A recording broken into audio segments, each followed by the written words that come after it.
상실의 시대. 오늘로서 세 번째 시간이고 마지막 시간입니다. 추석 기간 동안 제가 영화 한 편을 봤습니다.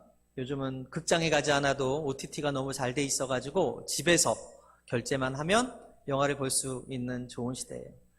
목사님이라고 해서 늘 기도와 말씀만 보는 것이 아니라 가끔은 이런 쉼도 누리고 아들하고 또 게임도 같이 하고 그런 자상한 아빠로 돌아가는 쉼이 있었던 추석이었는데, 콘크리트 유토피아라는 영화였어요. 보신 분이 혹시 있는지 모르겠는데, 그 시놉시스 줄거리가 그래요. 온 세상이 망했다.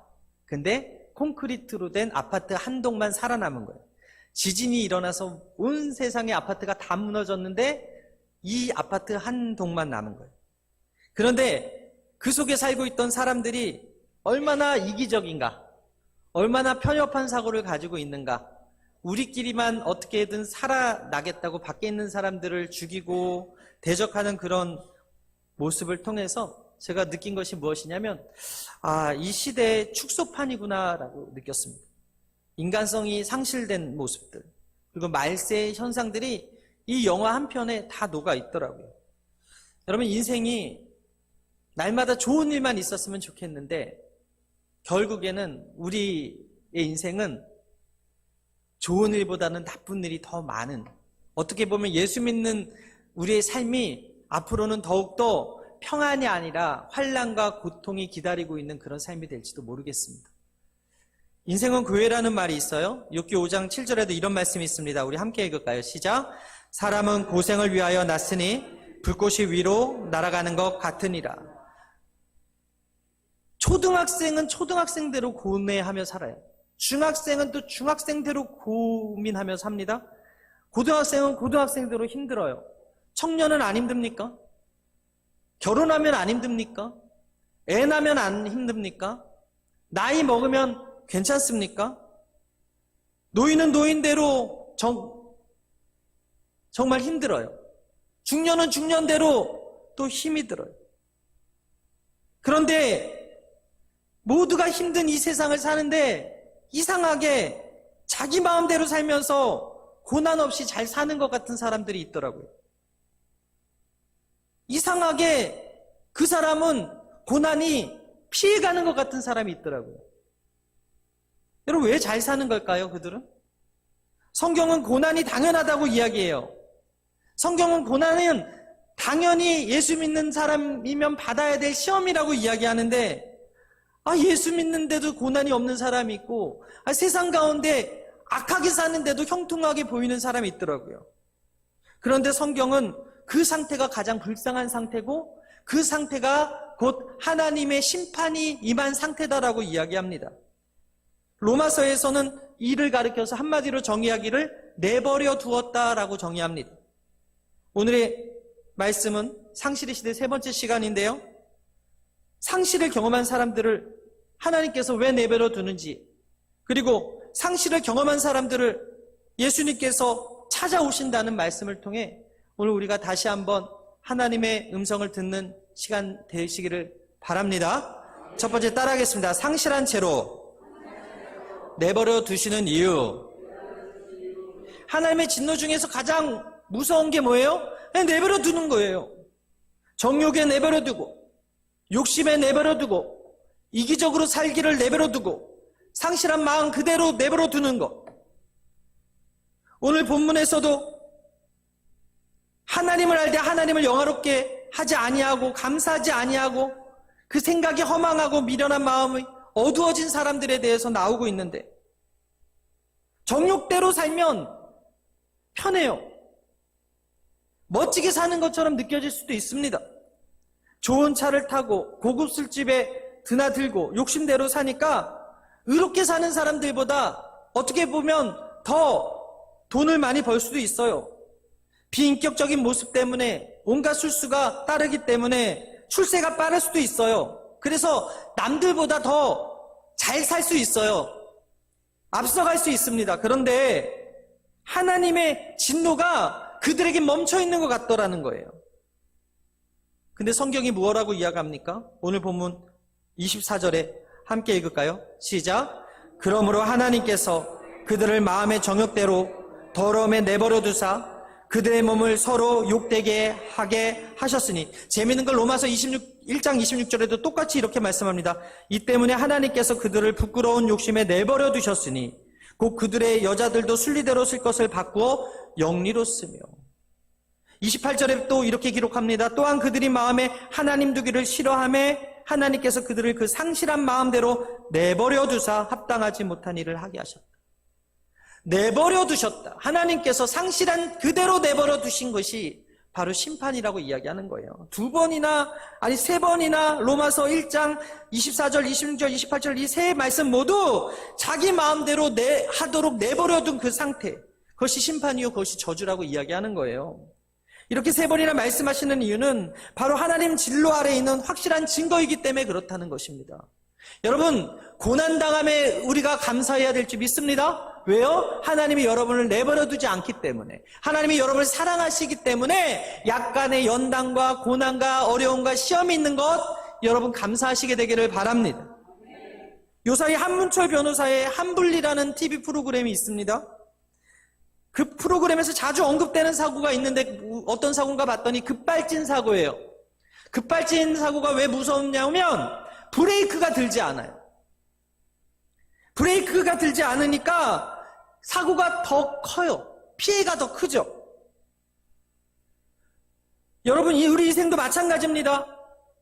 악을 행해도 거기에 브레이크가 없다면 그것은 형통이 아니라 저주라는 거예요. 우리 청소년 친구들과 청년 친구들이 있는데 세상이 악합니다. 그래서 스마트폰으로 뭘 보고 있는지 모르겠어요.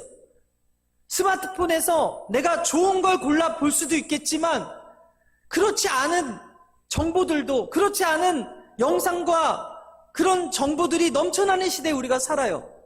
그럴 때 어떻게 해요? 아무리 부모가 24시간 감시한다고 해서 그 아이들이 감시가 됩니까? 이제 머리가 다 컸다는 그 청년들, 그 아이들을 어떻게 통제를 할 수 있겠습니까? 결국 다니엘이 뜻을 정하여 왕의 진미를 거절한 것처럼 하나님의 말씀이 장착되지 않으면, 하나님의 말씀에 브레이크가 장착되지 않으면 세상 가운데 폭주할 수밖에 없다는 거예요. 세상의 유혹에 삼손과 같이 넘어질 수밖에 없다라는 것입니다. 며칠 전 추석에 국민가수 G.O.D 25주년 KBS 50주년 콜라보 콘서트를 하더라고요.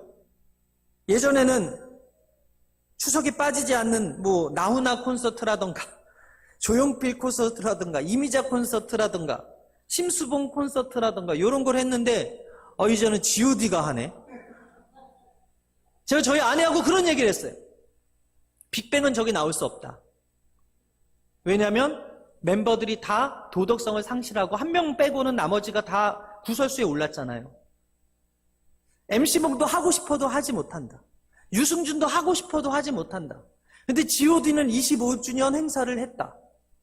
무엇을 의미하는 걸까? 우리가 영적으로 통찰해 본다면, 여러분 잘 아시는 이명웅이나 나훈아나 이미자나 조용필이나 김혜자나 김수미 같은 이런 원로 배우나 원로 가수들이요, 추석 명절에 얼굴을 비치고 함께 웃을 수 있는 이유가 무엇입니까? 오랫동안 사랑받는 사람의 특징은요, 결국은 자기관리라는 거예요. 악을 버리고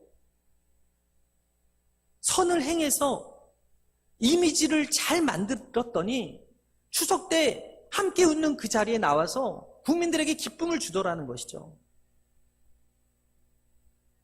우리 인생이 그렇지 않아요? 자기관리에 실패한 가수들은 나오고 싶어도 나오지 못합니다. 자기관리에 실패한 배우들은 기쁨을 주고 싶어도 기쁨을 주지 못합니다. 왜냐하면 사람들은 무서운 잣대로 그 도덕성을 가지고 평가하고 있기 때문에 그래요. 세상은 안 그렇습니까, 여러분? 예수 믿는 우리들을 어떻게 바라보고 있습니까? 더 선할 것이다. 더 무엇인가 좀 다를 것이다. 그렇게 바라보고 우리를 생각하고 있지 않습니까? 여러분, 정상적인 가정의 부모라면, 부모에게 속 썩이는 자식이 있다면 그냥 내버려 두지 않아요. 혼나요. 매를 맞아요. 그래도 말을 안 들으면 어떻게 합니까? 그래, 네 마음대로 살아라. 나가라! 이렇게 얘기하잖아요. 이것은 여러분 자유를 준다는 얘기가 아니죠.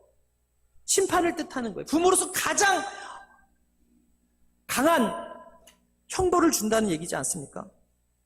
그렇기 때문에 하나님을 믿지 않는 사람들이 잘 되는 것 같이 보이고 형통한 것 같이 보여도 하나님께서 내버려 두는 그런 상태라면 그 사람들이 가장 불쌍한 사람들이고 그 사람들이 가장 안 된 사람들이라는 거예요. 부러워할 대상이 아니라는 것이죠.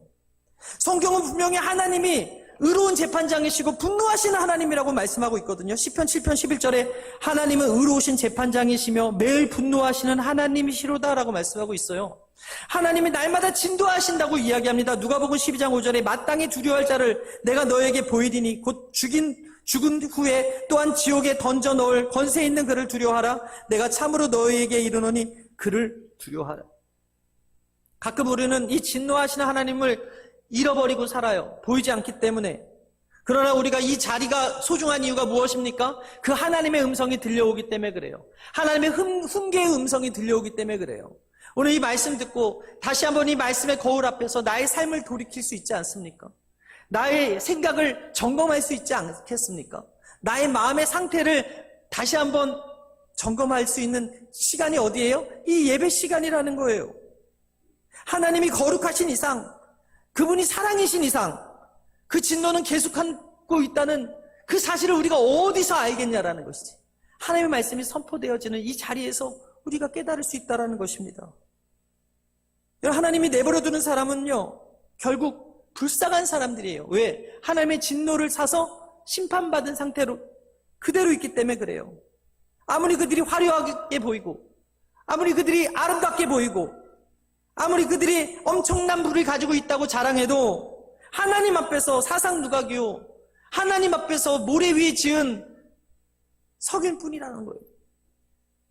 이 사실을 예수님께서 비유를 통해서 알려주시고 있지 않습니까? 누가복음 12장 16절에 또 비유로 그들에게 말하여 이르시되 한 부자가 그 밭에 소출이 풍성하매 심중에 생각하여 이르되 내가 곡식 쌓아 둘 곳이 없으니 어찌할까 하고 또 이르되 내가 이렇게 하리라 내 곡간을 헐고 더 크게 짓고 내 모든 곡식과 물건을 거기 쌓아두리라. 또 내가 내 영혼에게 이르되 영혼아 여러 해 쓸 물건을 많이 쌓아두었으니 평안히 쉬고 먹고 마시고 즐거워하자 하리라 하되 하나님은 이르시되 어리석은 자여 오늘 밤에 내 영혼을 도로 찾으리니 그러면 내 준비한 것이 누구의 것이 되겠느냐 하셨으니. 여러분, 심판주 되시는 하나님이 살아계세요? 여러분, 오늘도 못 나오신 분들 중에 장례식 가셔서 못 나오신 분들이 많아요. 추석 명절에 장례가 나서 지금 장례식 때문에 빠지신 분들이 있다고. 아이러니한 건 그 화장터에 대기줄이 길대요. 그만큼 죽는 사람들이 많대요. 심판이 언제 올지 몰라요. 주님께서 언제 우리를 이리 오너라 할지 몰라요. 그런데 이 짧은 인생 살면서 악인의 형통함을 부러워하며 살지 말라고 성경은 이야기해요. 심판주 되신 하나님을 기억하며 살라 말씀합니다. 우리는 악인의 그 형통을 부러워하거나 예수 믿지 않는 이들의 주일에 잘 먹고 잘 살아도 부러워하지 않게 되기를 바랍니다.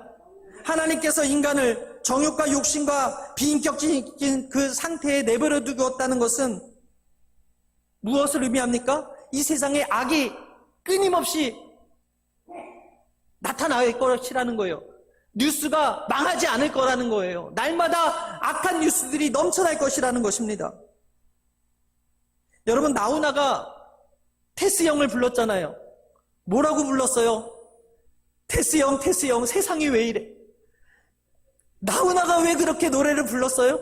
세상이 기가 막히다라는 거지. 악한 사람들이 너무나 많이 있고 악한 사건들이 너무나 많이 있다라는 거예요. 여러분, 지난 수년간 우리가 알지 않습니까? 이 우리 주변에 천지지변이 많이 일어나고 있는 것을. 지진이라든지 홍수라든지 기근이라든지 전염병과 가뭄이라든지 깜짝 놀랄 만한 이런 재난들이 일어나는 이유가 뭐예요? 하나님이 깨달으라는 거 아니에요?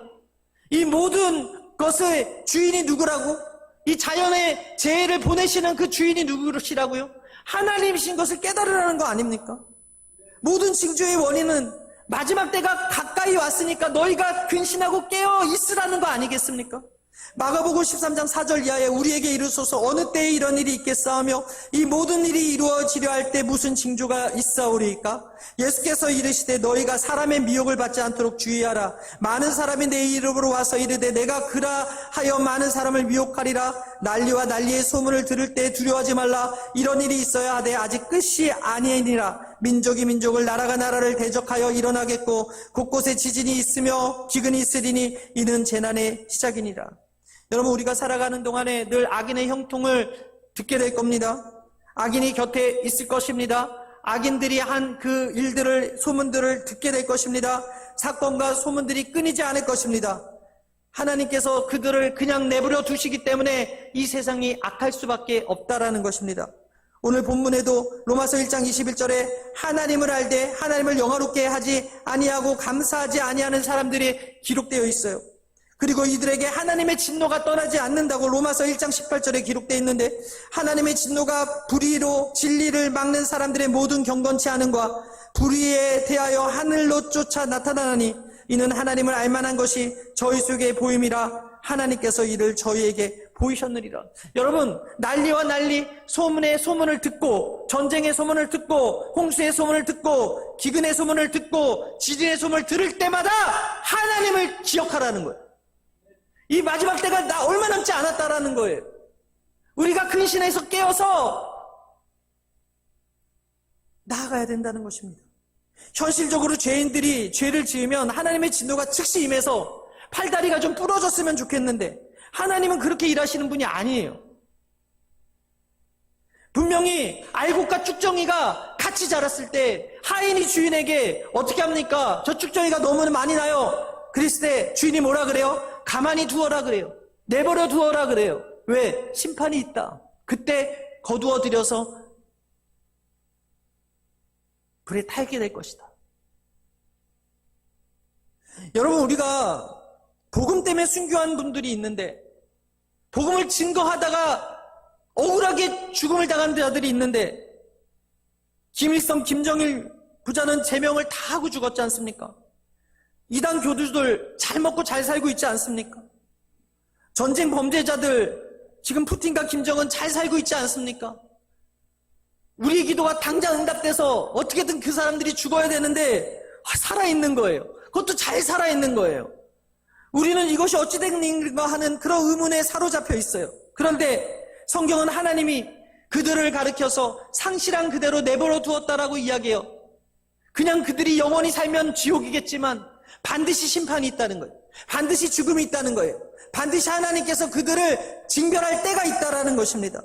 이러한 때에 중요한 것은 이러한 시대에 내가 얼마나 하나님 앞에서 바로 서 있는가, 하나님 말씀에 얼마나 민감하게 살고 있는가, 이거 점검하는 것이지 악인의 형통을 부러워할 필요가 없다라는 거예요. 악인에 대해서 왜 가만히 내버려 두는가, 하나님을 원망할 필요가 없다라는 것입니다. 하나님께서 하나님의 뜻에 따라서 죄악된 인간들을 방치해 두셨다면 우리가 하나님을 위해서 영적인 삶을 살아내 드리는 것이 중요하다라는 거예요. 노아 시대 하나님께서 그 악한 모든 것들을 쓸어버릴 때 노아를 선택한 것 같이, 아브라함 시대, 모세 시대 하나님께서 하나님의 사람을 세워서 하나님의 대신을 나타낸 것처럼 이 악한 상실의 시대에 하나님께서 여러분들을 불러서 이 자리에 불러주셨다면 여러분 감사하게 되기를 바랍니다.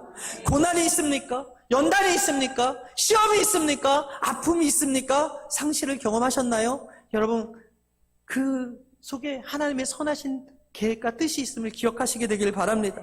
베드로전서 1장 7절에 너희 믿음의 시련이 불로 연단하여도 없어질 금보다 더 귀하여 예수 그리스도에 나타나실 때에 칭찬과 영광과 존귀를 얻게 하려 함이라 말씀하고 있는데, 여러분, 우리는 하나님 앞에 마음대로 살 수 있도록 부름받은 존재들이 아닙니다. 하나님이 가만히 놔두지 않으세요. 왜? 우리를 사랑하시거든요. 우리를 끝까지 사랑하셔서 천국에 함께 입성하게 하고자 하는 하나님의 열심이 있기 때문에 우리에게는 고난이 있을 것입니다. 우리에게는 아픔도 경험하게 될 것입니다. 상실의 고통을 느낄 수도 있을 것입니다. 그러나 그로 인해서 우리가 감사해야 될 것은 내버려 두지 않으시는구나. 나를 세상으로 가는 것을, 내가 악한 길로 빠지는 것을, 내가 하나님의 자녀의 신분을 버리는 것을 하나님이 기뻐하지 않으시는구나 깨닫고 그 하나님을 의지하고 나아가는 여러분 되시기를 주님의 이름으로 축원합니다. 축원합니다. 두 번째 따라하겠습니다. 상실한 사람이 취해야 할 태도. 여러분, 동방의 부자였던 욥이요, 하루아침에 모든 것을 상실한 사람의 대표입니다. 사탄이 하나님 앞에서 욥을 송사할 때 욥이 하나님을 경외하는 거 인정합니다. 그런데 하나님께서 복을 주셔서 그렇습니다. 하나님, 저가 가진 모든 것을 뺏어 보십시오. 그럼 반드시 저가 하나님을 욕할 것이고 하나님을 원망할 것이고 하나님 앞에서 죄를 지을 거예요. 그렇게 이야기했어요. 그때 하나님께서 욥기 1장 12절에 이렇게 말씀하십니다. 야훼께서 사단에게 이르시되 내가 그의 소유물을 다 내 손에 붙이노라. 오직 그의 몸에는 내 손을 대지 말라 하니라. 말지니라. 사단이 곧 야훼 앞에서 물러가니라. 사단의 송사로 말미암아 하나님이 허락하신 것이 시험이었는데 욥에게 재앙이 연속으로 찾아오는데 하루아침에 4가지 재앙이 오죠. 첫 번째가 뭐예요?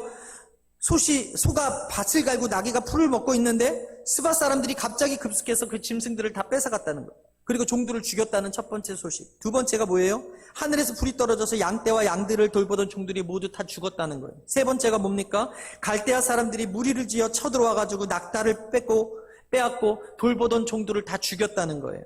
마지막은 무엇입니까? 공교롭게도 욥의 장남이 모든 형제들을 초청해서 포도주를 즐기고 있는데 갑자기 동풍이 불어와서 그 기둥을 무너뜨리는 바람에 내 모퉁이가 무너지면서 자녀들이 모두 깔려서 죽었다는 거예요. 하루아침에 욥이요 2번의 테러를 당하고 하루아침에 욥이요 2번의 재해 사건을 입었습니다. 즉 4번의 상실을 경험했어요. 이로 인해서 욥은 하루 만에 재산 모든 것과 10명의 자녀들을 한순간에 잃어버렸어요. 여러분, 혹시 욥과 같이 소중한 무언가를 빼앗기신 분이 있습니까? 잃어버린 상실의 고통을 겪으신 분이 이 자리에 계십니까? 특히 욥처럼 자녀가 먼저 세상을 떠나는 경우에는 그 아픔이 참 힘들겠죠. 저도 아이가 넷이지만 유산을 2번을 경험했어요. 저보다 저희 아내가 더 많이 아파했죠, 그 당시. 네. 이것도 하나의 상실의 고통이었다고 생각을 하고요. 어떻게 보면 정말 살아있는 자녀들이, 웃고 있던 자녀들이 죽는 거에 비하진 못하겠지만 그 당시에도 저희가 되게 많이 하나님의 뜻이 무엇일까 고민을 했습니다. 하은이 동생이 유은인데 유은이 앞에 한 아이가 있었는데 그 아이가 이제 뱃속에서 그렇게 됐고 유산이 됐고, 그 다음에 또 서원이와 유한이 사이에 또 한 아이가 있었는데 또 그렇게 돼서 이렇게 아들딸로 또 하나님께서 예쁜 아이들을 주셨는데, 저희가 모든 것을 가진 가정 같지만 그렇지 않더라는 거죠. 더 좋은 아이들, 더 건강한 아이들을 하나님께서 주실 것이라는 그 믿음 안에서 기다리고 참았더니 하나님께서 이렇게 유은이도 주시고 유한이도 주시고 그랬었거든요. 마찬가지예요. 여러분, 욥처럼 자녀가 먼저 세상을 떠난 경우 그 아픔이 참 힘겨워요. 그리고 누군가 너무 사랑하는 사람을 잃었을 때 그 아픔을 견딜 수가 없어요. 그 상실의 순간은 분명히 아프고 힘들지만 우리가 오늘 욥에서 배울 수 있는 게 무엇입니까? 욥기 1장 20절에 보게 되니까 그 모든 소식을 접한 욥의 반응, 이렇게 고백합니다. 욥이 일어나 겉옷을 찢고 머리털을 밀고 땅에 엎드려 예배했다. 여러분, 머리털을 밀고 겉옷을 찢었다는 것은 슬픔을 견디기 위한 시도고요. 욥의 2번째 행동이 예배였는데 이 예배는 히브리어 본문으로 땅에 엎드려서 머리를 조아리며 절했다라는 의미예요. 즉 그가 할 수 있는 최고의 경배를 하나님께 드렸다. 아니, 상실을 경험했는데 예배했대요. 상실을 경험했는데 하나님께 쪼아려 엎드렸다는 거예요.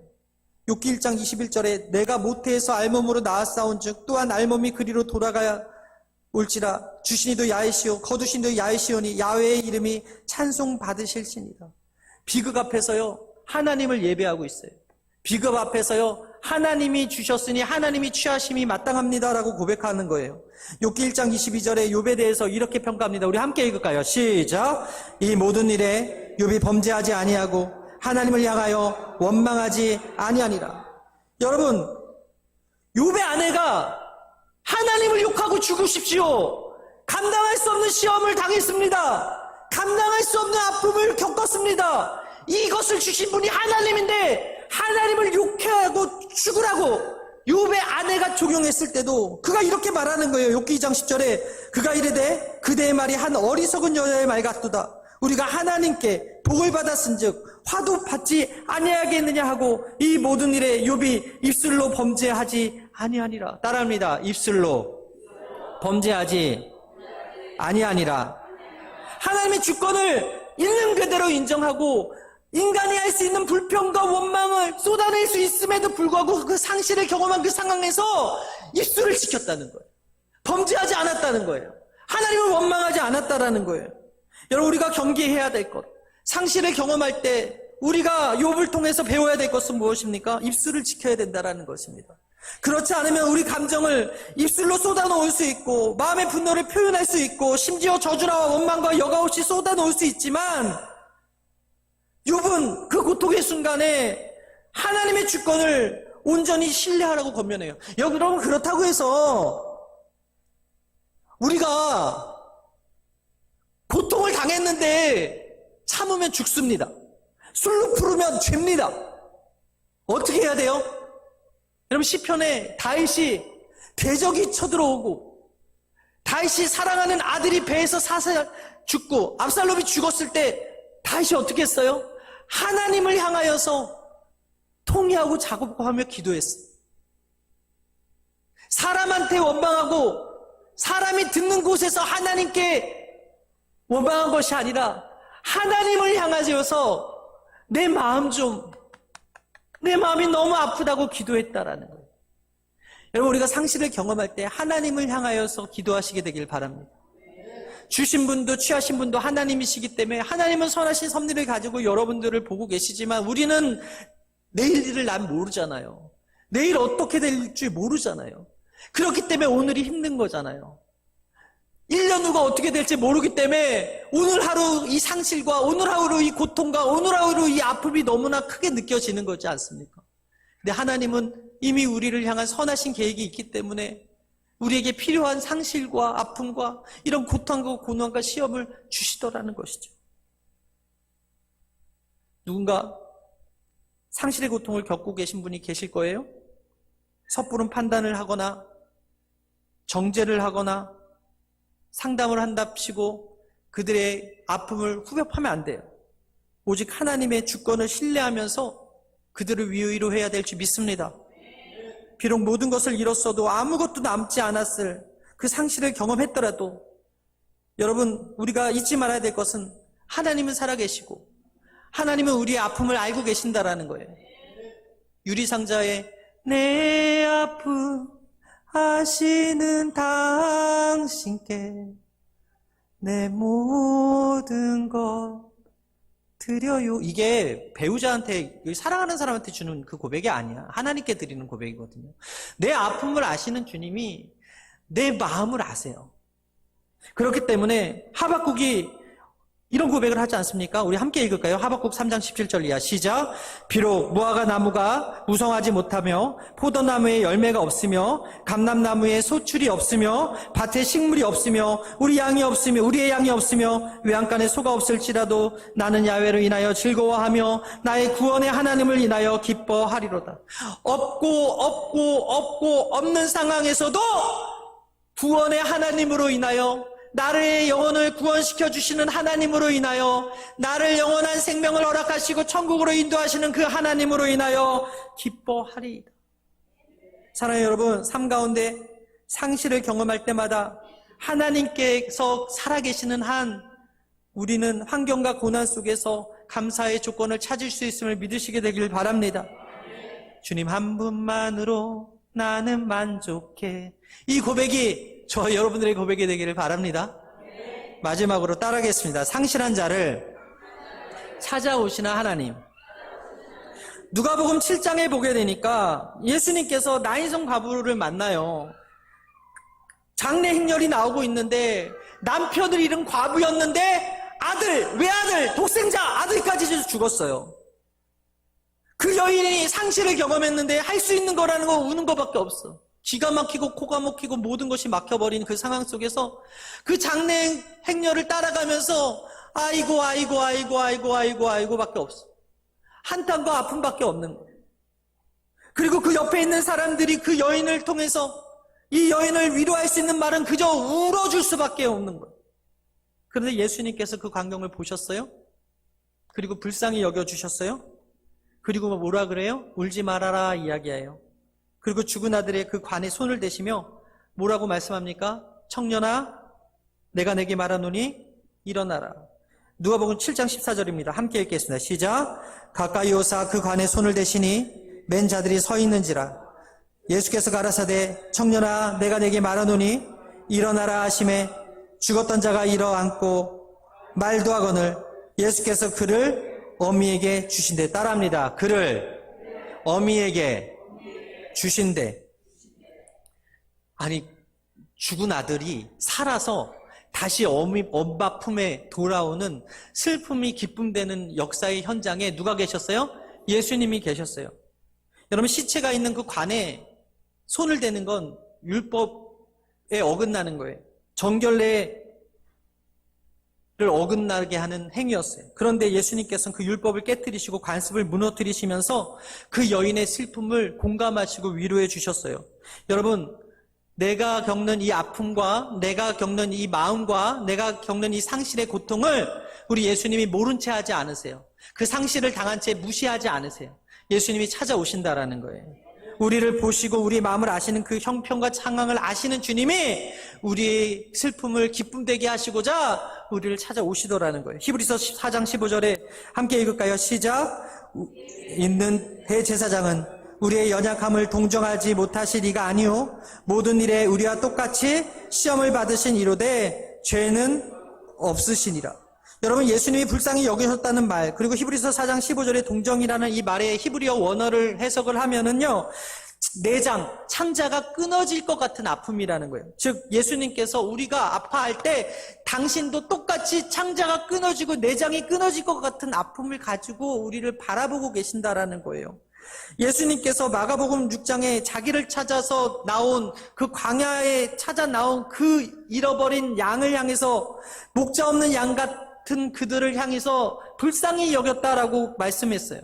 너무나 고통스럽고 아파서 내장이 끊어지는 듯한 심정으로 그들을 바라보시고 그들을 먹이시고 입혀주셨어요. 마찬가지 예수님이 이 여인의 아픔과 상실의 고통을 아셨어요. 그리고 공감하시고 느껴주시고 그의 마음의 소원을 들어주시더라고요. 예수님이 찾아오시자 장례식장이 슬픔이 변하여 기쁨이 되는 현장이 되었어요. 회복이 불가능한 그 상황 속에서 다시 솟아나게 되는 역사를 하나님의 아들이신 예수님께서 바꾸어 주시더라. 성경은 우리를 허물과 죄로 죽었다고 이야기합니다. 우리를 본질상의 진노의 자식이었다고 이야기합니다.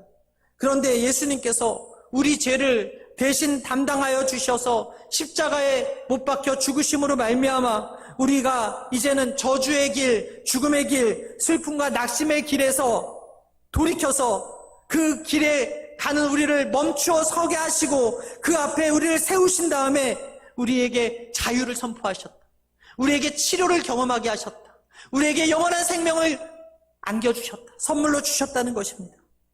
여러분, 에가서 3장 22절에 야훼의 자비와 긍휼이 무궁하심으로 우리가 진멸되지 아니합니다 라고 말씀하고 있는데, 우리 삶의 모든 것이 막힐 때, 더 이상 나에게 희망이 없고 좌절과 절망이 가운데서 내 삶이 끝이라고 생각할 때, 상실을 경험하는 그때, 주변의 위로가, 주변이 울어줌이 아무런 위로가 되지 못할 때, 우리 주님께서 우리 그 걸음을 멈추시고 찾아오셔서 그 길을 더 이상 걷지 않도록 우리를 세워주시고 위로하시고 공감하시고 아파하시는 분이 저와 여러분들이 믿는 예수님임을 믿으시게 되기를 바랍니다.